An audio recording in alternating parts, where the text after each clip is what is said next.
हम लोग जो है पढ़ेंगे केमिकल रिएक्शन एंड इक्वेशन, ठीक है। तो हम करेंगे आपका बोझ कम, क्योंकि इस बार आपका क्या है, बोर्ड। क्लियर है? तो आइए देखते हैं फिजिकल चेंज और केमिकल चेंज, थोड़ा सा बेसिक जान लेते हैं, फिर चैप्टर पे आते हैं। क्लियर है? तो देखिए फिजिकल चेंज और केमिकल चेंज क्या होता है, थोड़ा आपको एग्जांपल देके बता दें, उसे 9th में आपने पढ़ा होगा।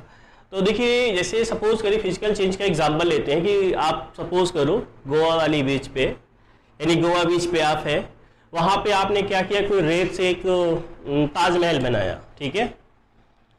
अचानक से क्या हुआ कि कोई भी सपोज करो एलिफेंट या कुछ आया, उस पर पैर रख दिया, तो जाहिर सी बात है उसका फॉर्मेशन बिगड़ जाएगा, आई मीन चेंज हो जाएगा, खत्म हो जाएगा, मतलब जो उसका अपीयरेंस है वो खत्म हो जाएगा ना, बिगड़ जाएगा ना।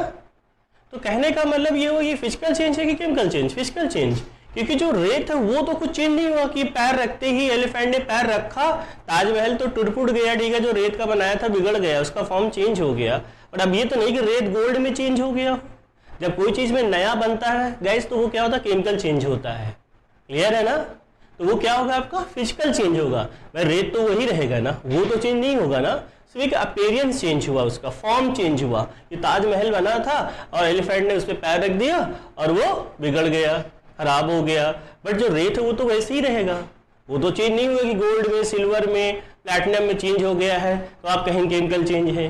दूसरा एग्जाम्पल भी आइए बात करते हैं, आइस के बारे में अगर बात करें, आइस, याद रखिएगा आइस का भी फॉर्मूला क्या होता है, H2O। गाइस कंफ्यूज मत होइएगा, ड्राई आइस का फॉर्मूला CO2 होता है, याद रखिएगा, हम सिर्फ आइस की बात कर रहे हैं। आपको पता अगर आइस को हीट कर दिया जाए, ठीक है, या नॉर्मल ऐसे ही रख दिया जाए रूम टेम्परेचर पे, तो मेल्ट हो जाएगा। मेल्ट होने पे क्या बनेगा, वाटर, तब भी फॉर्मूला क्या हो रहा है, वही रहेगा। तो चेंज तो कुछ हुआ नहीं ना, चेंज एक फिजिकल अपीयरेंस, उसका फॉर्म था वो चेंज हुआ है, ठीक है। स्टेट था यानी सॉलिड था, लिक्विड में चेंज हो गया। बट देखिए ये भी वाटर है, ये भी वाटर है, तो ये भी कौन सा चेंज है गाइस, फिजिकल चेंज है। क्लियर है? ओके। अच्छा, केमिकल चेंज की बात करें, मान लीजिए सपोज करिए आपने क्या किया, आपने इस आइस को मेल्ट करने के लिए आपने क्या किया था, एक किसी कढ़ाई में रखा था, उसमें डाल दी, नीचे से आग लगा दिया, नीचे क्या जल रहा है, बर्निंग ऑफ वुड। तो बर्निंग ऑफ वुड किस पे चेंज हो जाएगा, कोल में। कौन सा चेंज होगा गाइस, केमिकल चेंज, क्योंकि दोबारा तो वापस रिवर्स नहीं हो सकता ना। क्लियर है? यानी जो कह सकते हैं कि जो केमिकल रिएक्शन होता है हमेशा वो केमिकल चेंज में जो सब्सटेंस यूज होते हैं उन्हीं से बनता है, याद रखिएगा, एक नया सब्सटेंस बनता है गाइस। क्लियर है ना भाई? बर्निंग ऑफ वुड क्या होगा आपका, chemical change. Burning of paper क्या होगा, केमिकल चेंज, क्योंकि वापस जाहिर सी बात पेपर जला देंगे तो वापस तो पेपर नहीं बन सकता जलने के बाद ना, ठीक है, नया सब्सटेंस बन गया। क्या बन गया, उसमें से एसेस बन गया पेपर का। क्लियर है? तो क्या होगा, केमिकल चेंज। तो गाइस में ज्यादा हम लोग जो है टाइम वेस्ट नहीं करेंगे, तो आई होप आपको समझ में आया होगा। आइए आगे बढ़ते हैं। हाँ तो गाइस देखिए हमारे कितने एलिमेंट्स होते हैं, 118 एलिमेंट्स होते हैं। क्लियर है? कुछ एलिमेंट जैसे मैंने लिखा है यहाँ पे, हाइड्रोजन, कार्बन, ऑक्सीजन, नाइट्रोजन, ठीक है, ये एटम भी बोल सकते हैं। अच्छा, आपको पता होना चाहिए कि जब टू और सिंपल डेफिनेशन बता रहा हूँ कि व्हेन टू और more elements combine together form क्या करते हैं, कंपाउंड। सिंपल डेफिनेशन बता रहे हैं, 9th वाली नहीं बता रहे एकदम से, ठीक है, प्योर सब्सटेंसेस कंबाइन टुगेदर, ठीक है। तो देखिए यहाँ पे ये 4 एलिमेंट जैसे मैंने लिए, ठीक है, हाइकोडॉन नदी, ऐसे ही बोल दिया यार। तो देखिए इधर ग्रुप ऑफ एटम्स कॉल्ड क्या होता था, याद करिए, group of atoms called molecule, पढ़ा था ना। इसे मान लीजिए इनमें से देख लीजिए आपका ये क्या है, आपका वाटर है, ठीक है। अभी हमने क्या बोला कि ग्रुप ऑफ एटम्स क्या होता है, मॉलिक्यूल। अगर हम आपसे पूछिए कितने मॉलिक्यूल है भाई, तो याद रखिएगा कितना मॉलिक्यूल है, 1 मॉलिक्यूल, क्योंकि ये तो पूरा वाटर है ना। जाहिर सी बात अगर यहाँ पे 1 लगा तो क्या होगा, 1 मॉलिक्यूल। वैसे 1 लिखा नहीं जाता, अगर 2 लगा तो क्या लिखेंगे, 2 मॉलिक्यूल ऑफ वाटर होगा, जैसे H2O, ठीक है, H2O। तो इसका मतलब यहाँ पे कितने, 3 मॉलिक्यूल ऑफ वाटर होगा गाइस। क्लियर है? और जैसे एग्जांपल पे NH3 अमोनिया होता है, ठीक है, तो ये क्या होगा, 1 मॉलिक्यूल ऑफ क्या होगा, अमोनिया होगा। अगर कहीं पे देखें NH3, ठीक है, NH3, तो ग्रुप ऑफ एटम्स क्या हुआ, मॉलिक्यूल। कौन सा मॉलिक्यूल, अमोनिया। तो कितने अमोनिया, 5 है, तो 5 मॉलिक्यूल ऑफ अमोनिया होगा। अगर इसके पहले 5 लगा देंगे तो क्या होगा, 5 मॉलिक्यूल ऑफ अमोनिया हो जाएगा इस। Any problem? क्लियर है ना? तो ध्यान दीजिए कि सब चीजें बीच में अगर आएंगे तो प्रॉब्लम नहीं होनी चाहिए। आइए अब चलते हैं अपने टॉपिक पे आ जाते हैं। तो देखिए गाइस यहाँ पे हमने डिफिनेशन लिखा है केमिकल रिएक्शन की। क्या है? Chemical reaction is a process in which one or more substances react together and converted into one or more new substances। हमने बताया यहाँ पे क्या लिखा है कि chemical reaction is a process in which one or more substances react together and converted into one or more new substances with new properties. So हम लोग क्या बोलते हैं? Chemical reaction. अभी हमने बताया था केमिकल चेंज, जिसमें केमिकल चेंज होता है वही याद रखिए केमिकल, उन्हीं से हमारा क्या बनता है? केमिकल रिएक्शन बनता है गाइस, ठीक है ना। तो याद रखिए एक चीज हम आपको बता दें, जब केमिकल रिएक्शन अकर्स होता है, कुछ एग्जांपल जैसे हम आपको बता दें डेली लाइफ में। जैसे अभी हमने बताया था आपको कि जैसे मैग्नीशियम रिबन है, ठीक है, उसको छोड़ो, मैग्नीशियम रिबन है, अगर उसको एयर के प्रेजेंस में हम लोग बर्न करते हैं तो क्या बनता है? मैग्नीशियम पाउडर व्हाइट कलर का, ठीक है। तो कैसा चेंज होगा? केमिकल चेंज होगा। इसको हम लोग क्या बोलेंगे? केमिकल रिएक्शन बोलेंगे। एक नई चीज फॉर्म हुई है, कहते हैं अगर मिल्क से आपने कर्ड बनाया है, मिल्क से कर्ड बनाया है, तो ये भी केमिकल चेंज होगा कि कर्ड से मिल्क तो नहीं बन सकता ना, क्लियर है। तो याद रखिएगा जब टू और मोर सब्सटेंसेस आपस में react together to form new substances with new properties, हम लोग क्या बोलते हैं? केमिकल रिएक्शन बोलते हैं गाइस। क्या बोलते हैं? Chemical reaction.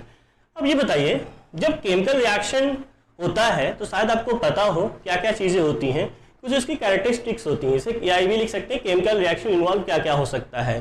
भाई जब नया चीज फॉर्म्ड होता है तो याद रखिए चेंज इन स्टेट भी हो सकता है, चेंज इन स्टेट। जैसे सपोज करिए कि वाटर H2O है। देखिए अभी हम आपको रिएक्शन लिख के नहीं बताएंगे, आगे जब रिएक्शन बढ़ेंगे सारी चीजें आपको समझ में आ जाएगा। अभी रिएक्शन बताएंगे तो अभी आपको हो सकता है रिएक्शन में थोड़ा बाउंस करे, ठीक है, इसे रिएक्शन के थ्रू नहीं बताएंगे।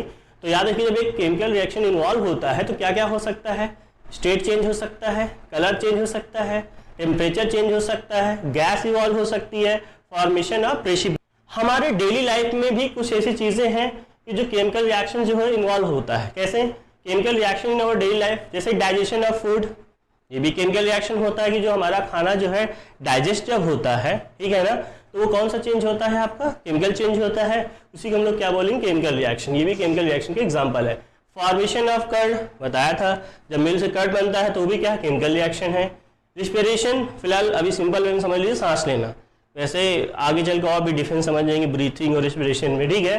तो ये भी क्या होगा? आपका केमिकल रिएक्शन में आता है, हमारे डेली लाइफ में जो अकर हो रहा है। रस्टिंग ऑफ आयरन, अगर आयरन जो है कभी मॉइस्चर, एयर या वाटर कांटेक्ट में आ जाएगा या एसिड तो क्या होता है? उस पर रस्ट लग जाता है। भाई आपने नई नई एक गाड़ी खरीदी, ठीक है, कुछ साल चलाते रहे, ठीक है ना, धीरे धीरे उसका जायसी जो शाइनिंग है खत्म होती रहेगी, मतलब उसमें रस्ट आने लगेगा, क्लियर है। तो कैसा चेंज है आपका? वो भी केमिकल चेंज है, तो वो भी अंडर किसका है? Chemical reaction. सिल्वर पे ब्लैक कोटिंग आ जाती है, कॉपर पे ब्लैक भी हो सकती है, ग्रीन भी हो सकती है, कंडीशन है, ठीक है ना। लेकिन ग्रीन तब आती है जो मॉइस्चर से रिएक्ट करता है, याद रखिए कॉपर, क्लियर है। ओके, तो these are the examples of, ठीक है, केमिकल रिएक्शन जो हमारे डेली लाइफ में अकर होते गए, ठीक है। इसको आपने कॉपी में नोट भी कर लीजिए गाइस, ओके। अच्छा, अब आइए आगे चलते हैं। हमने भी आपको बताया था कि अ chemical reaction in a process is a process in which one or more substances, ठीक है, रिएक्ट टुगेदर और converted into one or more new substances with new properties, हम लोग क्या बोलते हैं? Chemical reaction. तो आपको ये पता होना चाहिए, तो उसमें दो पार्ट होते हैं, एक होता है रिएक्टेंट, दूसरा क्या होता है? प्रोडक्ट। यानी जो लेफ्ट हैंड साइड होगा रिएक्टेंट, और एरो बनाएंगे, याद रखना एरो ये रिप्रेजेंट कर रहा है कि इधर जो होगा रिएक्टेंट होगा, और जो एरो हेड के आगे की तरफ होगा वो क्या होगा? प्रोडक्ट होगा, जो न्यू चीज आपकी फॉर्म होती है, ठीक है। तो याद रखिएगा रिएक्टेंट वो होता है कि who take part in a chemical reaction, ठीक है। जैसे आपने क्या किया, मिल्क लिया, ठीक है, तो हमारा रिएक्टेंट, उससे क्या बना? कर्ड, तो कर्ड क्या होगा? हमारा प्रोडक्ट होगा। और भी एग्जाम्पल है, तो कहते हैं जैसे मैग्नीशियम रिबन है, चलिए इसमें हम ऐसे लिख देते हैं, अभी शायद सिंबल से आपको ना पता हो, मैग्नीशियम रिबन है, ठीक है। प्लस अगर उसको ऑक्सीजन के कांटेक्ट में अगर उसको बंद किया जाता है तो क्या फॉर्म होता है? मैग्नीशियम ऑक्साइड, ठीक है। तो देखिए ध्यान से, ये इधर आपको जो भी होगा मैग्नीशियम ऑक्सीजन, ये क्या होगा? आपका रिएक्टेंट होगा। और इधर ये जो फॉर्म्ड हुआ है व्हाइट कलर का पाउडर होता है।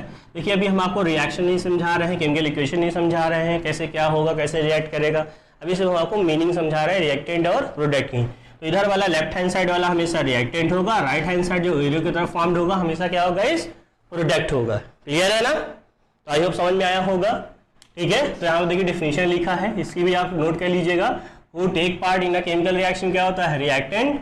और दो substances which are formed in a chemical reaction वो हमेशा क्या होता है, प्रोडक्ट होता है गाइस, ठीक है। तो आई होप आपको समझ में आया। नेक्स्ट हमारा टॉपिक है केमिकल इक्वेशन। क्या होता है chemical equation? The symbolic representation of chemical reactions, the symbolic representation of chemical reactions, ठीक है, कॉल्ड क्या होता है, केमिकल इक्वेशन। यानी जब किसी भी केमिकल रिएक्शंस को उसमें जो एलिमेंट्स या कंपाउंड्स हैं उनको किसी भी सिंबल से रिप्रेजेंट कर देते हैं तो क्या बन जाता है, केमिकल इक्वेशन। भाई एलिमेंट का भी सिंबल होता है, कंपाउंड का भी सिंबल होता है, क्लियर। इसे देखो यहाँ पे एग्जांपल के तौर पे देखिए हमारा वर्ड इक्वेशन लिखा है, इसको मैं इसमें कन्वर्ट करना सिंबल इक्वेशन में। तो मैग्नीशियम का सिंबल क्या होता है, Mg। ऑक्सीजन का क्या होता है, O2, क्लियर है। देखिए ऑक्सीजन याद रखना यहाँ पे गैस होती है, ठीक है, गैस फॉर्म में है, ओके, इसलिए O2 लिखा है, क्लियर है। उसके बाद मैग्नीशियम ऑक्साइड MgO, आपको बैलेंसी याद होनी चाहिए। मैग्नीशियम ये सब कुछ पहले बता चुके हैं, देखिए याद आ रहा हो आपको। MgO फॉर्म्ड हुआ कि नहीं हुआ, इसको हम लोग क्या रीड करेंगे, मैग्नीशियम ऑक्साइड। हमने आपको बताया था ऑक्सीजन आएगा तो ऑक्साइड पढ़ेंगे, क्लोरीन आएगा क्लोराइड पढ़ेंगे, ऐसा आएगा सल्फाइड पढ़ेंगे, जैसे हाइड्रोजन सल्फाइड, क्लियर है। NaCl, सोडियम क्लोराइड पढ़ना आपको हमने बताया है, क्लियर है, ओके। अच्छा अब थोड़ा सा इनका स्टेट देखना है। इसका क्या होगा, सॉलिड स्टेट, इसका क्या होगा, गैस, इसका क्या होगा आपका, ये भी सॉलिड होगा। अच्छा आप चाहे गैस को जो है आप एरोस दिखा सकते हैं, ठीक है।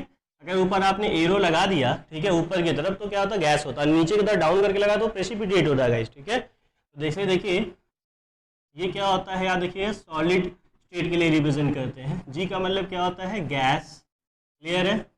एल का मतलब यहाँ पे क्या होता है, लिक्विड से मतलब होता है, ठीक है। EQ का मतलब क्या होता है, एक्वस, ठीक है, एक्वस होता है गाइस, ठीक है, बताएंगे एक्वस क्या होता है अभी। तो गाइस दूसरा एग्जांपल देखिए, जैसे जिंक प्लस कॉपर सल्फेट, तो क्या फॉर्म हो रहा है, zinc sulphate plus copper sulphate, clear है। तो आइए देखते हैं इसको कैसे सिंबल में रिप्रेजेंट करेंगे। जिंक का सिंबल क्या होता है, एक एलिमेंट है, Zn होता है। कॉपर सल्फेट, ठीक है, क्या होता है सिंबल, SO4। 9th में आ जाइए आप लोग थोड़ा, ये 2 होता है, इसका भी क्या होगा 2, वैसे 1 भी होता है, याद रखिएगा। और यहाँ इसके हिसाब से याद करिए, कॉपर सल्फेट, ठीक है ना, CuSO4, ये 2 वाला लेना है, ठीक है। तो देखिए यहाँ पे क्या बनेगा, कॉपर सल्फेट CuSO4, क्लियर है। जिंक सल्फेट, आइए जिंक सल्फेट में ZnSO4, देखते क्या फॉर्म्ड होगा, ये भी +2, ये भी +2, ZnSO4 फॉर्म्ड होगा। और कॉपर का सिंबल क्या होता है, Cu, ठीक है। तो ऐसे हम लोग रिप्रेजेंट करते हैं, क्लियर है। अब इनका स्टेट लिखिए सॉलिड है, ठीक है, सॉल्यूशन है, तो क्या लिखेंगे हम लोग, EQ लिखते हैं, याद देखिएगा। एक्वस, एक्वस वो होता है, याद जैसे वाटर में कोई सोल्यूबल है, ठीक है, तो वाटर सॉल्वेंट होता है, याद रखिएगा, ठीक है। तो सॉल्ट डाल दिया वाटर में, अगर सोल्यूबल है ऐसी बात है, तो हम लोग क्या बोलेंगे, एक्वस सोल्यूशन बोलेंगे। शॉर्ट सिंबल हम लोग किस दिखाते हैं, AQ, किसे दिखाते हैं, AQ। आप स्मॉल लेटर भी लिख सकते हैं, याद रखिएगा, स्पेशली AQ स्मॉल लेटर में ही लिखना चाहिए गाइस, ठीक है ना। तो ये AQ हो जाएगा, ये भी सोल्यूशन होगा आपका, AQ होगा, और ये आपका कॉपर है, ठीक है। ऐसे आप जो है किसी भी केमिकल रिएक्शंस को केमिकल इक्वेशन में क्या कर सकते हैं, कन्वर्ट कर सकते हैं, ठीक है ना। आई होप गाइस आपको समझ में आया होगा। वीडियो को पॉज करके नोट